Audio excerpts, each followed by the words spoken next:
When your own son tells you that you're not part of the family, it feels like the ground splits beneath your feet. The words were calm, almost polite, but they tore through me sharper than any knife. That betrayal lit a fire in me I never thought I had. My name's Lucinda Hale, though most people just call me Lucy. Before we dive in, tell me, where are you watching from tonight? Because no matter where you are, I think every mother who's ever given her all will feel a little of my story in her heart. Now, let me take you back to the day everything changed. It was a Wednesday afternoon when Daniel called. My only son. My miracle after 3 years of trying, the boy who used to hold my hand at the grocery store and say, "Don't ever let go, Mom." I had been knitting a small blanket for my granddaughter, Lily. She had just turned 6, and I'd been counting down the days to their family trip, the cruise Daniel and Sophie had been planning for months. I was looking forward to it more than I cared to admit. I even bought new sandals. I imagine Lily's laughter echoing over the sea breeze,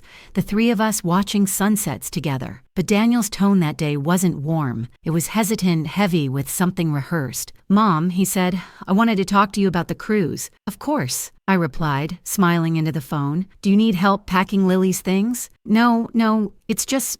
He paused. "Sophie feels like this trip should be just for close family." I laughed, confused. "Close family? Daniel, sweetheart. Who's closer than your mother?" The silence that followed lasted 3 full seconds, long enough to change everything. "I know, Mom," he said finally, "but Sophie wants time with her parents, and it'll be crowded already. Maybe next time. Maybe next time." He said it so easily, as though I were a neighbor asking to tag along, as though I hadn't been the one who paid for the very house he lived in. I remember my knitting needles slipping from my hands. The clatter echoed across the quiet room. "Daniel," I whispered, "did I do something wrong?" "No, of course not. It's just, you know how Sophie can be." I knew exactly how Sophie could be: polite smiles, quick dismissals, soft insults wrapped in sugar. She had never wanted me too close, and Daniel, bless him, was too gentle, too eager to keep the peace. I ended the call quietly, pretending my voice hadn't cracked. "Have a lovely trip, sweetheart," I said. And then I sat there for a long time, staring at the half-finished pink blanket in my lap. That evening, the sun dipped behind the oaks outside my kitchen window.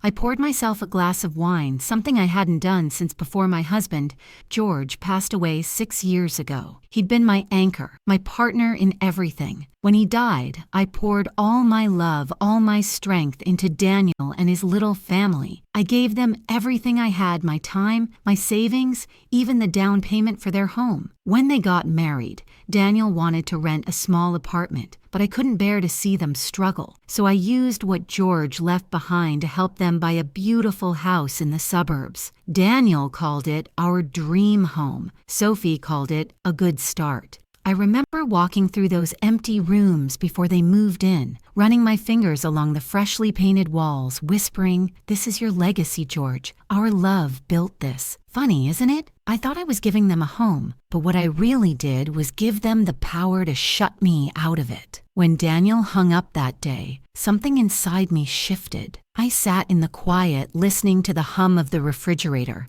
the ticking of the old clock George once repaired. All those years, I'd believed love was about sacrifice, about giving without expecting anything in return. But now I understood that giving too much can make you invisible. The next morning, I looked at the framed photo on my mantel. Daniel, Sophie, little Lily standing proudly in front of their house. My gift. My mistake. And in that moment, I realized something I had never dared to before. If they could decide I wasn't part of their family, maybe it was time I stopped acting like I still belonged. I didn't sleep that night. I sat at my kitchen table long after midnight, the lamplight pooling over old photo albums, bills, and a half-empty cup of tea gone cold. You know that kind of silence that presses on your chest until you start hearing every little sound, the creak of wood, the hum of your own pulse? That was my company. The next morning, I found myself staring at the folder that held the deed to Daniel's house.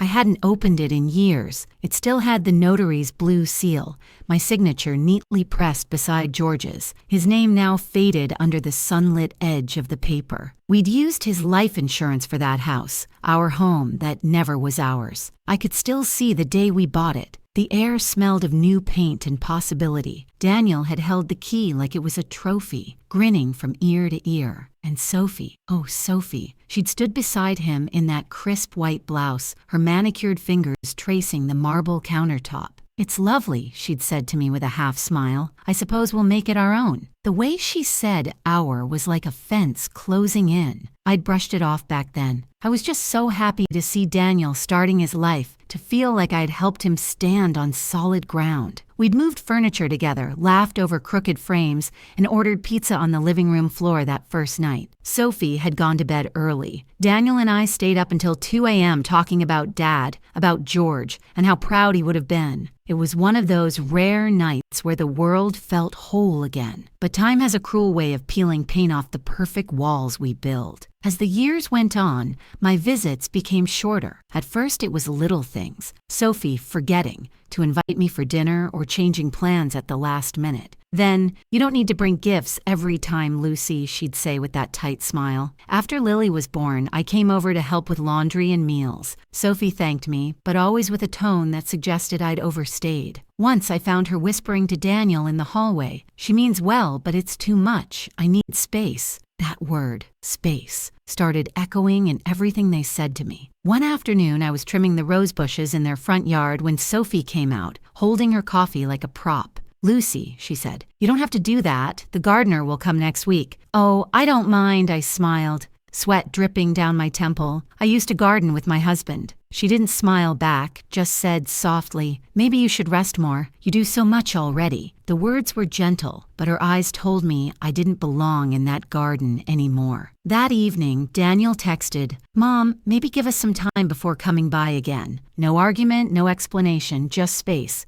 And like a fool, I gave it to them. When the cruise announcement came, it was the final seal. I scrolled through their posts the day after that awful phone call. Photos of Lily holding seashells, Daniel with his arm around Sophie, all of them smiling under golden light. The caption read, "Family time, the best kind of love. Family." I shut my phone and let the ache roll through me. Then, while clearing my kitchen counter, I found it, a white envelope with the logo of a real estate agency. It had arrived weeks earlier, probably one of those yearly property notifications. I'd ignored it at first, assuming it was junk, but now I opened it. Inside was a simple statement confirming the title deed still listed Lucinda Hale as the sole owner of the property. Not Daniel, not Sophie, me. I stared at it for a long time. All those years I thought I'd given that house away, but legally I never had. The irony almost made me laugh. All this time, they'd treated me like a guest in a home that still had my name carved into its bones. I placed the paper down, tracing the embossed seal with my thumb. It wasn't joy I felt. It was clarity. For the first time in years, I could see the difference between love and dependence, between giving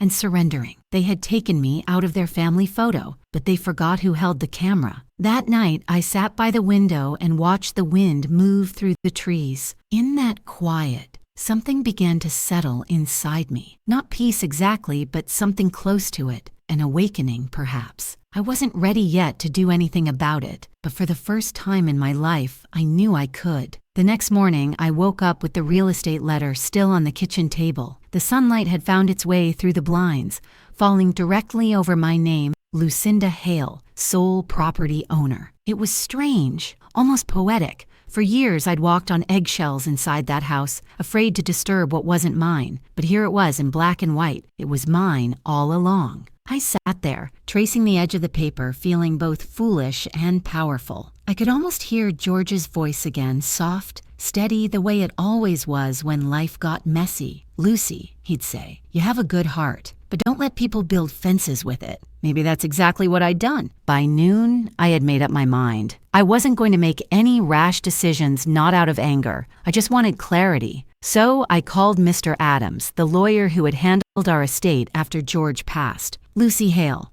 I said when his secretary picked up. "I just need a quick review of a property title. Nothing urgent, just overdue housekeeping." I didn't tell her it was the house my son lived in. Mr. Adams's office smelled like dust and old paper, a scent I had always found comforting. He was an old friend of George's, a kind man with gray eyebrows that seemed to do half his talking for him.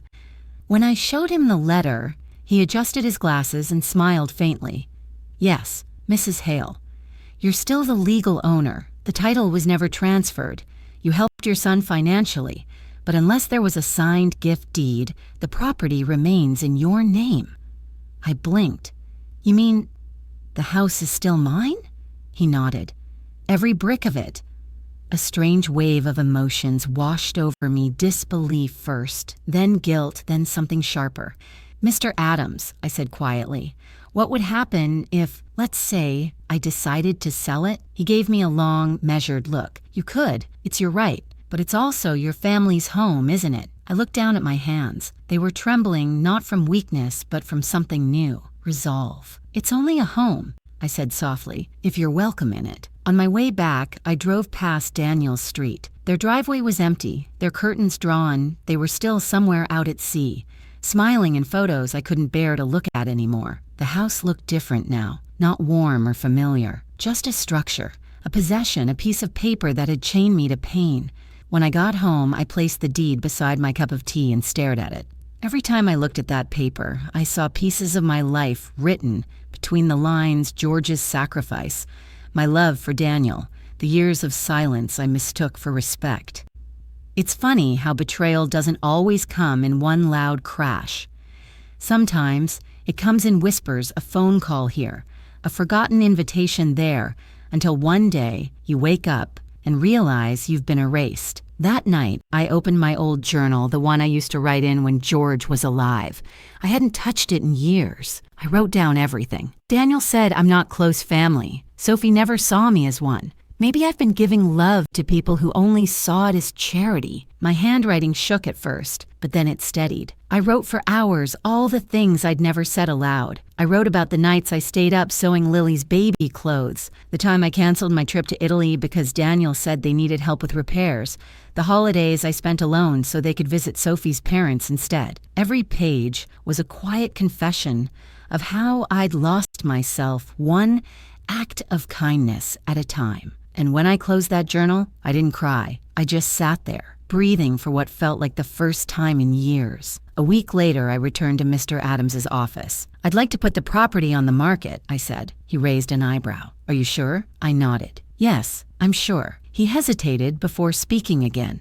You'd be surprised how often generosity turns into regret, he said. But it's never too late to set it right. That line stayed with me all the way home. That afternoon, I walked through the empty rooms of the house, my house, one last time. The air was still, the faint scent of Sophie's perfume lingering like a ghost. I ran my fingers along the walls, remembering the laughter, the first birthday parties, the nights I rocked Lily to sleep. On the mantel, there was a framed photo of all of us smiling. I turned it over and slipped a folded note behind it. It said, "This isn't revenge, it's release." Then I placed the photo back and walked out quietly, closing the door behind me. The day they boarded the cruise, I stood by my kitchen window with a cup of tea and watched the rain slide down the glass. Somewhere, out on that endless water, my son was raising a glass to family, and I was here, learning how to be alone, but not lonely. There was something liberating about knowing the truth, about finally holding the reins to my own story. For the first time in years, I didn't feel small. I didn't feel like someone waiting to be chosen. I felt awake. The following Monday, I met the real estate agent, a cheerful woman named Janice,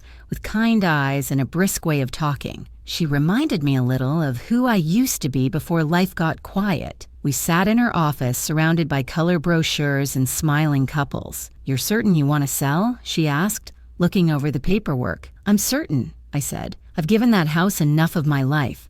It's time it gave something back." She smiled knowingly. "You'd be surprised how many people tell me that." Within days, the listing went live. A few showings were scheduled: young families, newlyweds, people just beginning their stories. I watched them walk through my house with open curiosity and a sense of wonder I remembered well. It didn't hurt the way I thought it would. Instead, I felt something I hadn't felt in a long time: relief. While the house gathered interest, I began tidying my own space. I cleaned the attic, gave away boxes of Daniel's old school trophies, his childhood toys, even George's fishing gear that had been collecting dust. Every item I let go of seemed to make the air lighter. I started small routines again: morning walks, fresh flowers on the table, tea at sunrise instead of midnight wine. I opened the windows and let the wind move through the house like new breath. One afternoon, I walked to the local park. The air was crisp with spring, children were laughing, and for the first time, I didn't feel that sharp ache of missing someone. I simply existed, and it was enough. The sale moved quickly. By the second week, a young couple named the Harpers made an offer. They reminded me of Daniel and Sophie when things were still tender and hopeful. The wife was pregnant, glowing with that kind of joy that doesn't yet know heartbreak. As we signed the documents, she looked up and said, "You've made this possible for us. Thank you." Her words struck deeper than she knew. I smiled softly. "Take good care of it," I said. "It's a house that's seen a lot of love and a lot of lessons." When I left the office, the sun was setting streaks of orange and rose across the sky. I walked home slowly, feeling the quiet satisfaction of a chapter closing. That night, I poured a small glass of wine and toasted to the stillness. I thought of Daniel, somewhere on that ship, holding Lily close as the waves whispered against the hull. I wondered if he ever thought of me, if he felt even a flicker of the emptiness I once felt for him. Then I let the thought drift away. This wasn't revenge. It never had been. This was me reclaiming the years I'd given away so freely, believing they were love when they were really obligation. I wrote in my journal that night, "Love without boundaries becomes a burden. Kindness without respect becomes currency. I will no longer pay to be loved." And then, because old habits die hard, I whispered a prayer for Daniel, not for his regret, but for his understanding someday. A few days later, Janice called. "Congratulations, Mrs. Hale. The sale's gone through. Funds have cleared." Her voice was warm, celebratory, but mine was calm, steady. "Thank you, Janice," I said, truly. When I hung up, I looked around my small kitchen, the same one where I had once cried over their exclusion, where I'd felt like the world had ended. Now it felt different, lighter, brighter, mine. I stood there for a long while, the hum of the refrigerator soft in the background, the faint scent of rain in the air. I thought about tides, how they come and go, how they take what they must but always leave behind something new, something clean. The morning they returned, the air felt oddly still, as if the world itself were holding its breath. I knew their ship had docked.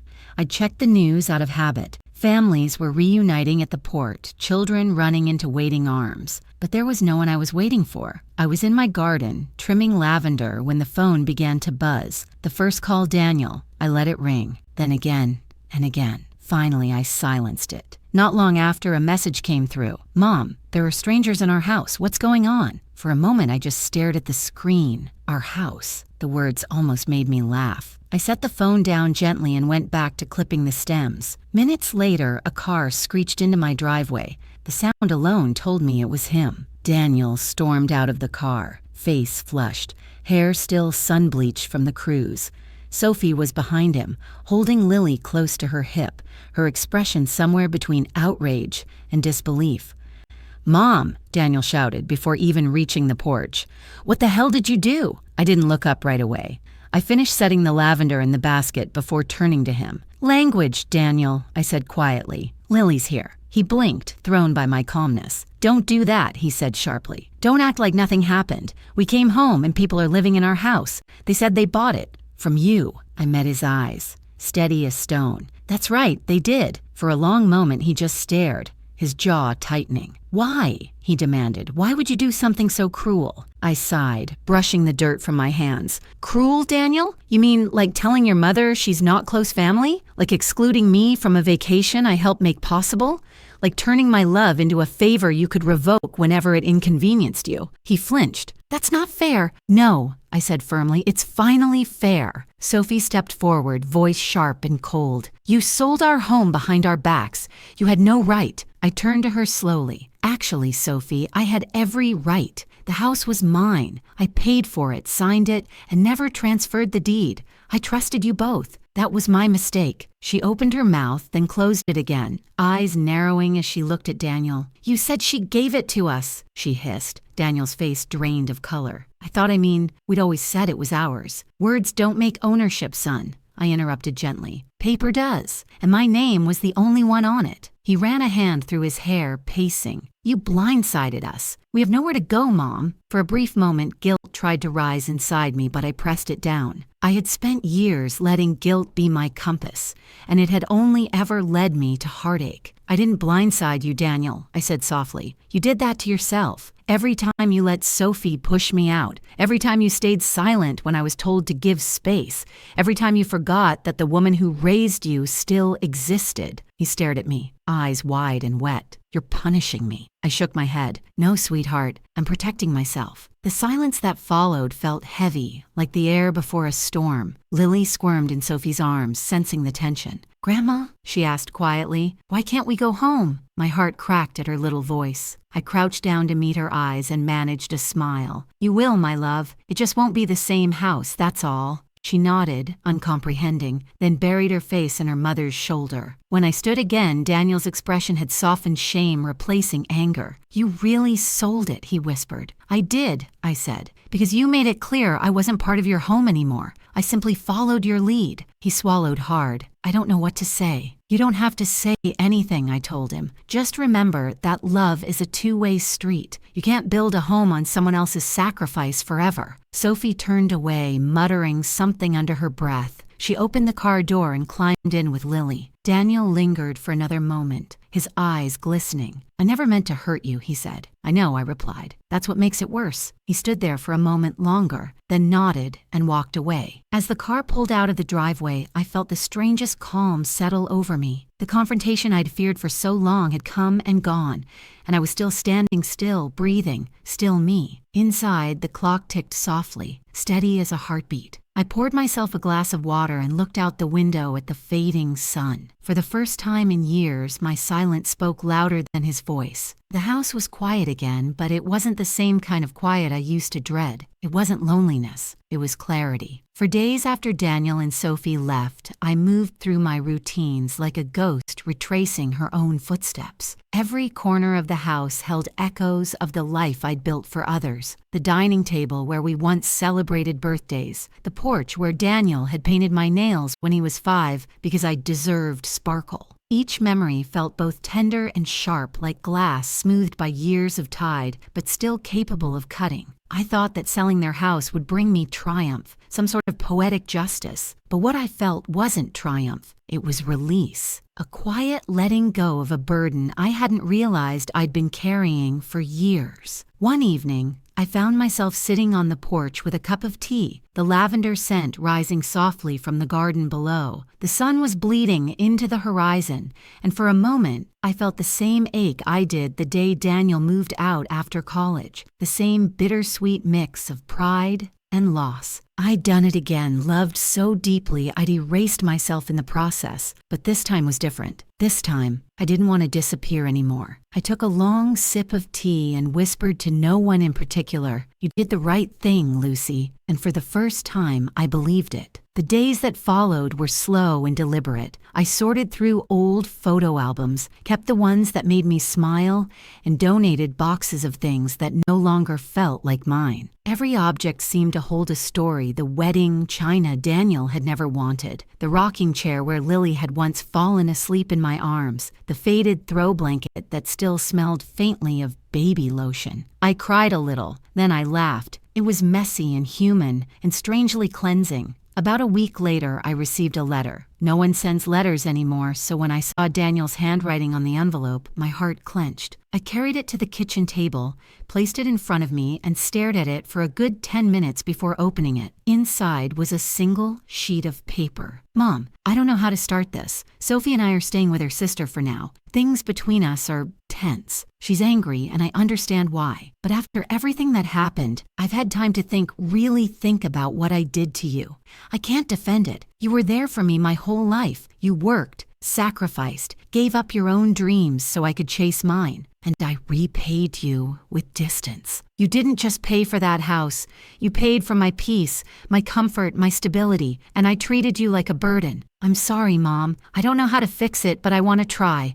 Please, when you're ready, call me. Love, Daniel." I sat there, rereading it until the ink started to blur through my tears. It would have been easy to pick up the phone right then, to rush into forgiveness like I always had, but I didn't. Because forgiveness isn't about pretending the pain never happened. It's about acknowledging it and deciding it no longer controls you. So instead, I folded the letter neatly and placed it in my desk drawer beside an old photo of us from his college graduation. One day, I would call him, just not today. Today was for me. That evening, I drove down to the beach. It was the same beach where I used to take Daniel when he was little, where he'd collect seashells and run from the waves, laughing so freely that strangers couldn't help but smile. I sat on the sand until the sky turned violet. The waves rolled in, steady and endless, like time itself refusing to stop for anyone. I whispered, "I forgive you, my boy, just not all at once." The ocean didn't answer, but the wind carried the words back toward me, soft, forgiving, almost kind. That night, for the first time in a long while, I slept peacefully. No restless thoughts, no ache of waiting for a call that wouldn't come. Just silence, warm, steady silence wrapping around me like an old friend. And I realized something. Peace doesn't always come when everything's fixed. Sometimes it comes when you finally stop trying to fix what broke you. It's strange how time softens even the sharpest edges. The pain that once felt unbearable becomes a quiet ache, something you can hold without bleeding anymore. It's been 6 months since that confrontation in the garden. Rasa, 6 months since I watched my son drive away with tears in his eyes and silence between us heavy as stone. Now that silence feels different, not empty, just waiting. I sold the big house not long after. It had started to feel like a museum full of echoes and memories, but no life. The rooms were too large, the quiet too loud. Instead, I found a little cottage on the edge of town. Nothing fancy, white shutters, ivy creeping up the stone walls, a garden that begged for attention. It reminded me of the places I used to dream of when I was young, before marriage, before motherhood, before life became about everyone else's needs. I moved in with nothing but a few boxes, photos, my books, and the old teapot I'd had since Daniel was born. For the first few weeks, I spent hours outside, my hands deep in the soil, coaxing life from the ground. The lavender took root easily, almost as if it recognized me. Every morning, the air was cool and fresh, and for the first time in years, I woke up without dread. I didn't realize how heavy peace could feel. Not oppressive, but grounding. It was like learning to breathe again. One afternoon, while I was pruning the roses, I saw a familiar car slow down in front of my gate. Daniel. He hesitated for a long time before stepping out, holding a small bag. When he saw me, he smiled nervously, the same sheepish grin he used to wear as a boy when he'd broken a window or tracked the mud into the house. "Hi, Mom," he said softly.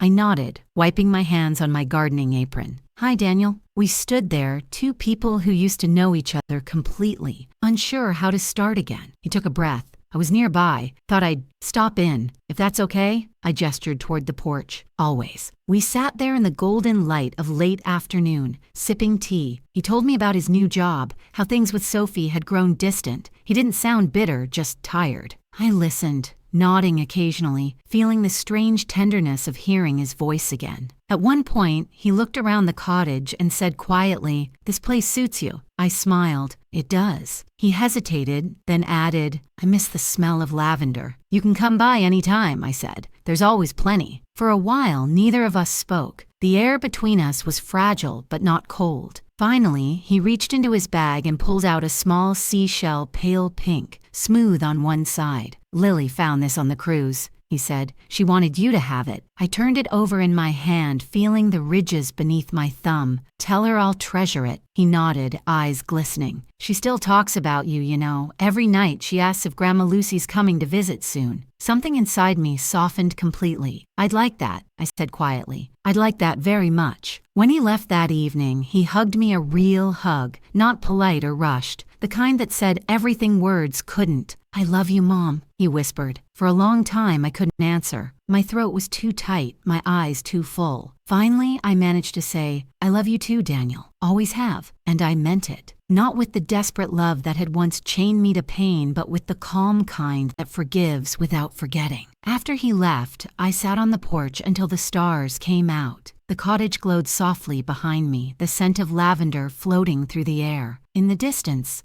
I could hear the faint hum of the sea. That's when I realized I hadn't lost my family. I just found a new way to love them, one that didn't erase me in the process. Love doesn't have to mean sacrifice. Sometimes, love means standing your ground and letting others find their way back when they're ready. I looked up at the night sky and whispered, "You did it, Lucy. You finally came home.